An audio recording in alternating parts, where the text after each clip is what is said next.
नमस्कार, आप देख रहे हैं न्यूज वन इंडिया। मैं हूं आपके साथ कीर्ति बिंदल और बुलेटिन का आगाज तमाम बड़ी खबरों के साथ करेंगे। सबसे पहले सबसे बड़ी खबर शामली से।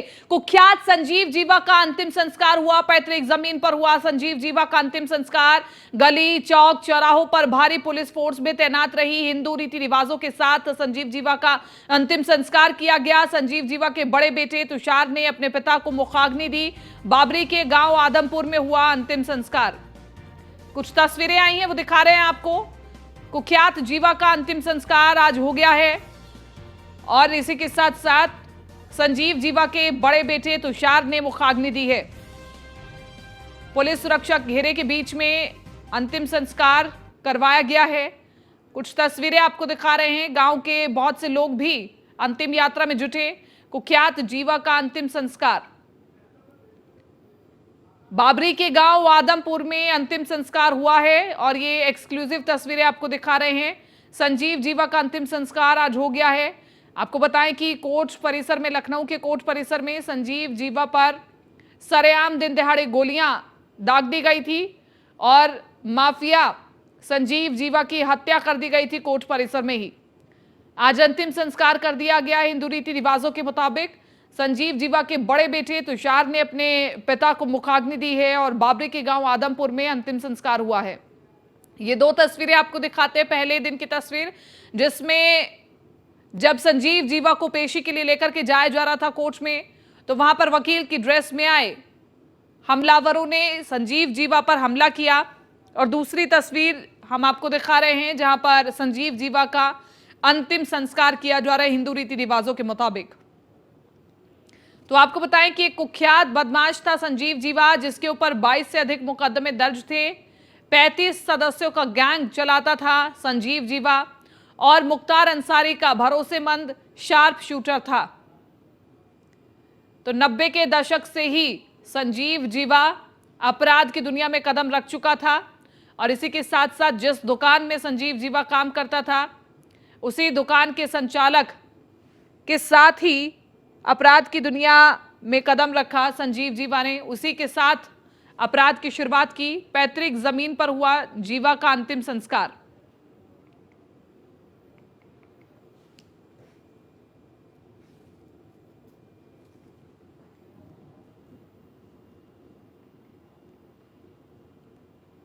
तो देखिए, राजधानी लखनऊ में अदालत के अंदर मुख्तार अंसारी के करीबी माफिया और गैंगस्टर संजीव महेश्वरी उर्फ जीवा की हत्या ने अतीक अहमद हत्याकांड को ताजा कर दिया है। करीब 53 दिन पहले प्रयागराज में माफिया डॉन अतीक अहमद और उसके भाई अशरफ को सरेआम गोलियों से छलनी कर डाला गया था। अब कुछ इसी तरह गैंगस्टर जीवा को मौत के घाट उतार दिया गया है। सवाल यह है कि यूपी में गैंगस्टर और माफिया आखिरकार किसके निशाने पर है? किसके कहने पर आखिरकार क्यों बारी बारी से गैंगस्टर और माफियाओं को ही टारगेट किया जा रहा है? ऐसा इसलिए कि जीवा की हत्या से इसी पैटर्न पर माफिया डॉन अतीक अहमद और अशरफ का मर्डर कर दिया गया था। लखनऊ के केसरबाग कोर्ट में बुधवार दोपहर पेशी पर आए मुख्तार अंसारी गैंग के शूटर संजीव माहेश्वरी उर्फ जीवा की जज के सामने गोली मार करके हत्या कर दी गई। हमलावर वकील की ड्रेस में आया था और जीवा पर तड़ातड़ गोलियां दागता रहा। हमलावर ने जज के सामने ही गैंगस्टर जीवा पर 6 राउंड फायरिंग की, जिसमें मौके पर ही जीवा की मौत हो गई। जीवा के मर्डर से लखनऊ कोर्ट में सनसनी फैल गई है। हालांकि इस दौरान वकीलों ने हमलावर को पकड़कर उसकी मौके पर ही जबरदस्त धुनाई कर दी। सब कुछ इतनी तेजी से हुआ कि कोई कुछ समझ पाता उससे पहले ही मुख्तार के शूटर का काम तमाम हो चुका था।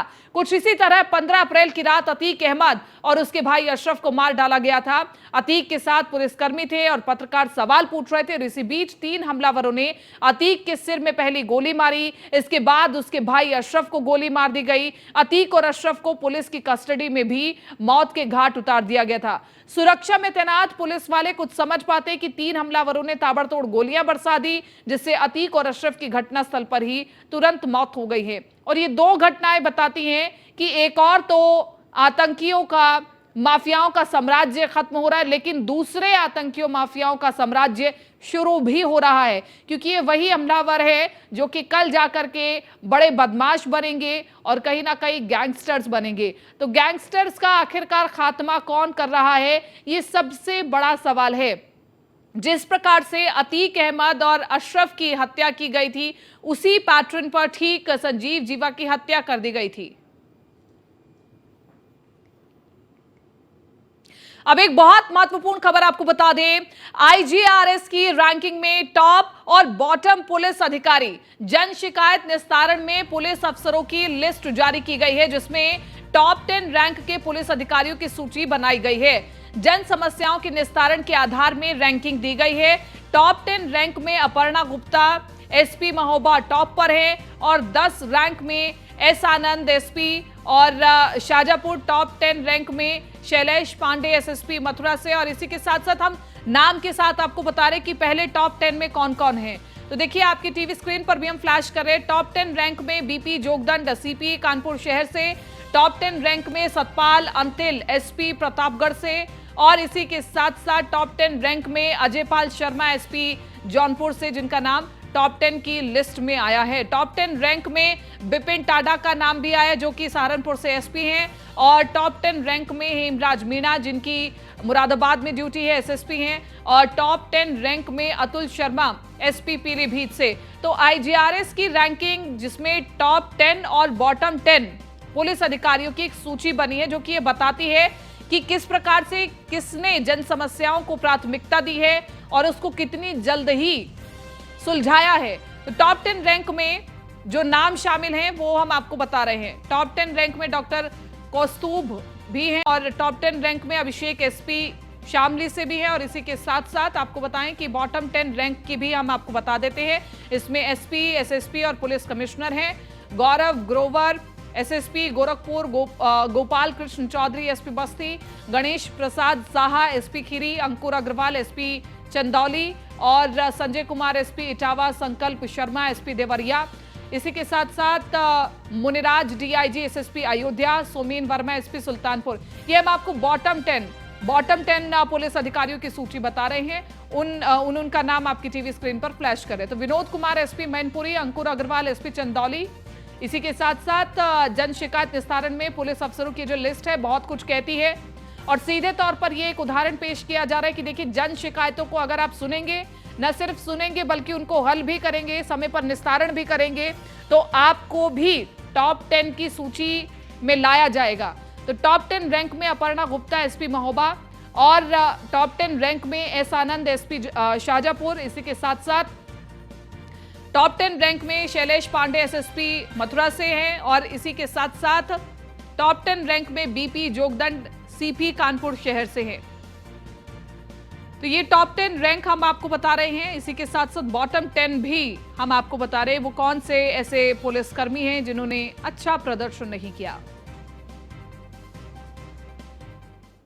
अब आगे बढ़ रहे हैं। लखनऊ में किशोरी की रेप के बाद हत्या का यह पूरा मामला है। पुलिस और परिवार वालों के बीच नोकझोंक होती है। किशोरी का शव चौराहे पर रख करके प्रदर्शन शुरू किया गया है। किशोरी की रेप के बाद हत्या की गई थी, और इसी के साथ साथ मृतका का शव पंखे से लटका हुआ मिला था।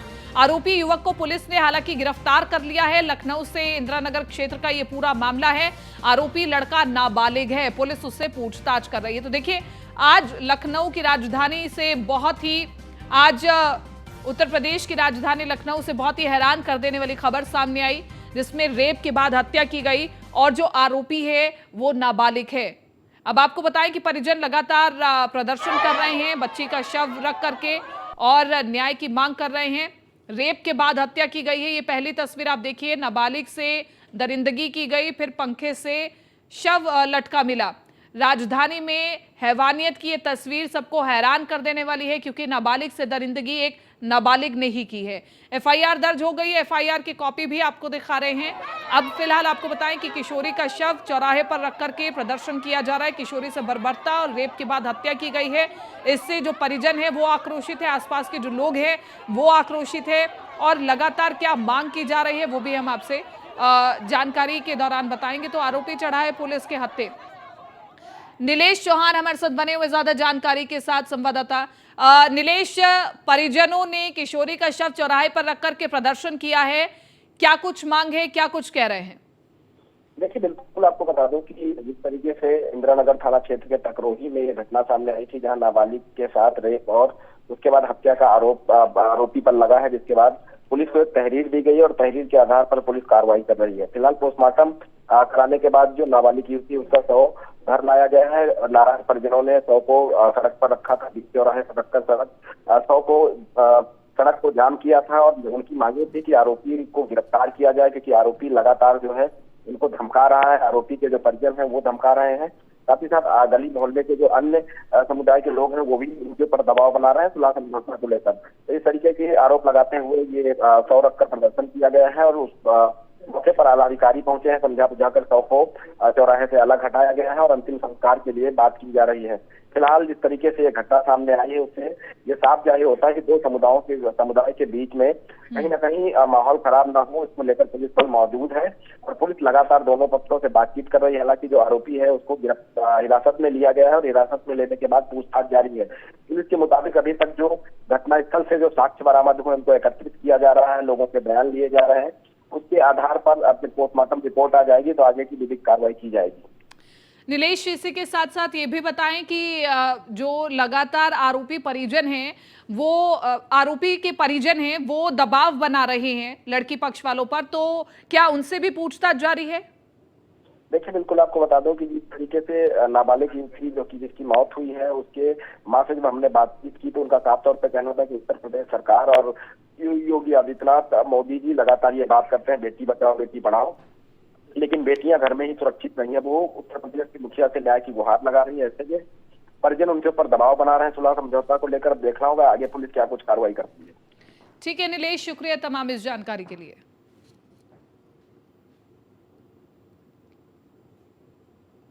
गाजियाबाद धर्म परिवर्तन के मामले में हिंदू संगठन आरोपियों पर कार्रवाई की मांग को लेकर के धरना दिया गया। उन्होंने मांग करते हुए कहा कि जो भी मौलवी या आरोपी इस पूरे कांड में शामिल है उनको फांसी पर चढ़ाया जाए। इस दौरान हमारे संवाददाता ने उनसे खास बातचीत की है, सुनवाते हैं। गाजियाबाद में धर्मांतरण के मामले का खुलासा होने के बाद हिंदू संगठन अब धरने पर बैठे हैं और इनकी मांग है कि जो मस्जिद है उस पर बुलडोजर चलाया जाए और जो इस आरोपी है उनको फांसी की सजा दी जाए। जी, आज आप लोग धरने पर बैठे हैं, किन किन मांगों को लेकर बैठे हैं, क्या मांगे हैं? देखिए, हमारी सबसे पहले मांग तो यह है कि जिस मस्जिद में इतना गैर कानूनी नृत्य ये खेल हुआ उसको सील कर दिया जाए या डिमोलिश कर दिया जाए, ठीक है। और दूसरा कि देखिए हम ये चाहते हैं कि अभी तो ये रैकेट खुला है, ये आप लोगों के द्वारा किसी के भी द्वारा ये रैकेट खुला है, पूरे देश में कितना बड़ा नेटवर्क होगा ये जानेंगे।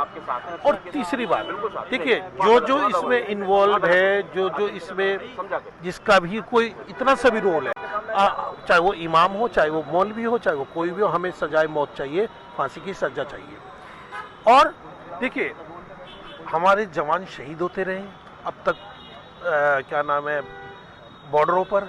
अब ये लोग हमारे घरों तक आ गए, हमारी बहन बेटियों तक आ गए। साक्षी के साथ क्या हुआ देखा आपने देखा होगा। आज हमारे बच्चों तक आ गए। इन बच्चों का भविष्य क्या होगा? अब हम अपने बच्चों को और अपने बहन बेटियों को कुचलता हुआ नहीं देख सकते और ना अब हिंदू कुचलता हुआ देखेगा। आज मेरी बात याद कर लीजिए कि अब हम जिस प्रकार की जुबान में ये लोग चाहते हैं उत्तर, तो अब हिंदू उस जुबान को बोलने के लिए तैयार है। हम जिस जुबान में ये बात करेंगे अब हम उसी जुबान में इनको जवाब देंगे। हम बहुत कुचले जा चुके, आप देखते हैं कि ये कुछ भी कर दें, हम कुछ करें तो हमारे पे केस होते हैं हिंदुओं पे। ये अब इतना बड़ा ये वो हुआ है और हम इसकी मतलब अपोजिशन में जाते हैं तो हमको जेल हो। ये मेरा भारत देश है, हमारा भारत देश है, हिंदुओं की सुनी जाएगी और अब हम चुप नहीं बैठेंगे। ये हिंदुओं का हिंदुस्तान है, अब हम पीछे नहीं हटेंगे। और क्या नाम है, जिस प्रकार का ये उत्तर चाहते हो अब ये हमारे से उस प्रकार का उत्तर ले ले, हम तैयार हैं देने को। और हमने भी जैसे ये जिहादी तैयार कर रहे हैं, हम भी ऐसी युवा वर्ग को तैयार कर रहे हैं और सैनिक बना रहे हैं जिस प्रकार से इन्होंने जिहादी बनाए हैं। और बिल्कुल क्या नाम है, इनको फांसी हो, थर्ड, वो जो फंडिंग कर रहा है वो हमारे सामने आना चाहिए भाई साहब, किसी भी दल का हो, किसी को उसका, ये हमारी मांग है। और अगर प्रशासन नहीं सुनता है तो अब हम कूच करेंगे, फिर मस्जिद की ओर मुहिम चालू रखेंगे, मस्जिद की ओर कूच करेंगे, जो हमसे बनेगा हम करेंगे, और उसके बाद हम चले जाएंगे जंतर मंतर, जहाँ से उठेगा नहीं।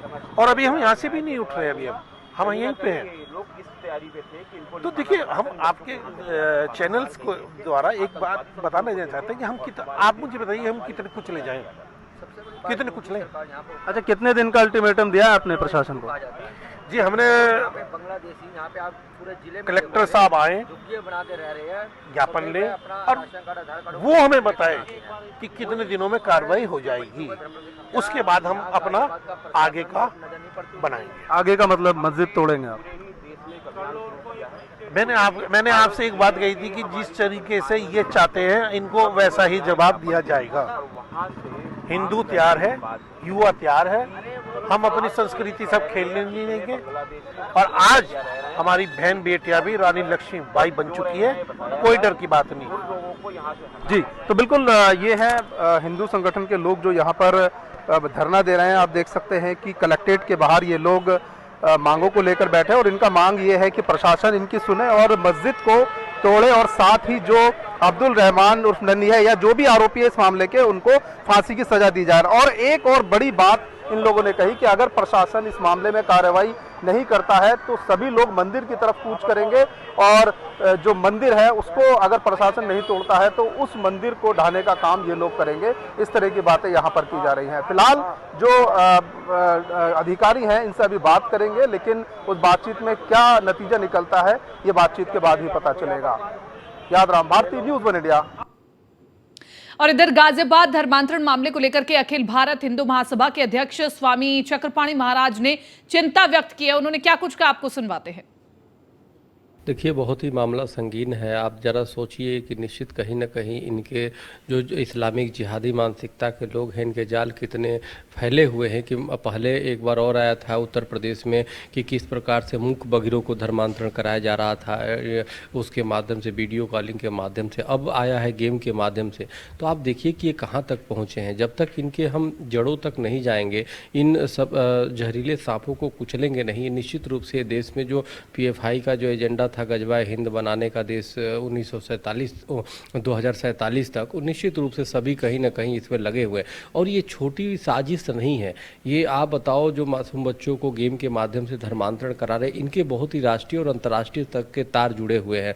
यह बहुत इनके पीछे एक पैकेज है, और पैकेज दे करके जिसमें बड़े बड़े मौलाना भी, बड़े बड़े मुस्लिम संस्थाएं हैं। हम पूछना चाहते हैं, आज तक कोई भी बड़ा जो मुस्लिम संस्थान जो अपने को सेकुलर टाइप के कहते हैं कि जी भाईचारा की बात करते हैं, और एक बार भी ऐसे जिहादियों के खिलाफ क्यों नहीं फतवा जारी करते? एक मुस्लिम बहन अगर जो या बेटी कोई गणेश जी की आरती कर देती, तुरंत फतवा जारी कर देते कि इस्लाम के वो जो ये अवैध तरीके से, जो गलत तरीके से लोगों को ट्रैप में फंसा रहे हैं, लोगों को गलत तरीके से प्रलोभन देके गेम के माध्यम से या इस तरह के अंजाम दे रहे हैं, धर्मांतरण करा रहे हैं हिंदुओं का। आखिर अभी तक ये क्यों मरी पड़ी है संस्थाएं, मुस्लिम संस्थाएं क्यों आखिर सोई पड़ी है? तो इसलिए सोई पड़ी है क्योंकि इनका समर्थन है अंदर से, कहीं ना कहीं प्रत्यक्ष अप्रत्यक्ष रूप से समर्थन इनका है, और इनकी भी जांच करने की आवश्यकता है। और केंद्र सरकार से मेरा निवेदन है, उत्तर प्रदेश सरकार से मेरा निवेदन है कि ऐसे लोगों के खिलाफ कठोर कानून जब तक नहीं बनेगा, ये निश्चित रूप से ये कंट्रोल होने वाले नहीं हैं। हम एक रास्ता बंद करेंगे, ये 4 रास्ता इनके पहले से खुले पड़े हैं, क्योंकि ये पूरी तरह साजिश के तहत पूरी तरह चाहते हैं देश को गजवाए हिंद बनाना, पूरी तरह देश को चाहते हैं इस्लामिक राष्ट्र बनाना 2047 तक। तो इसको रोकना होगा हमें, नहीं तो देश को निश्चित रूप से जहन्नुम बनाने के, नरक बनाने के लिए ये आतुर है।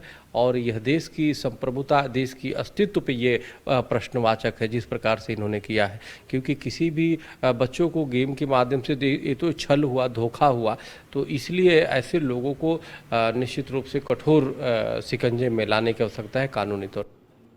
फिलहाल 6 बजे की 6 बड़ी खबरों में मेरे साथ इतना ही। दीजिए इजाजत, नमस्कार।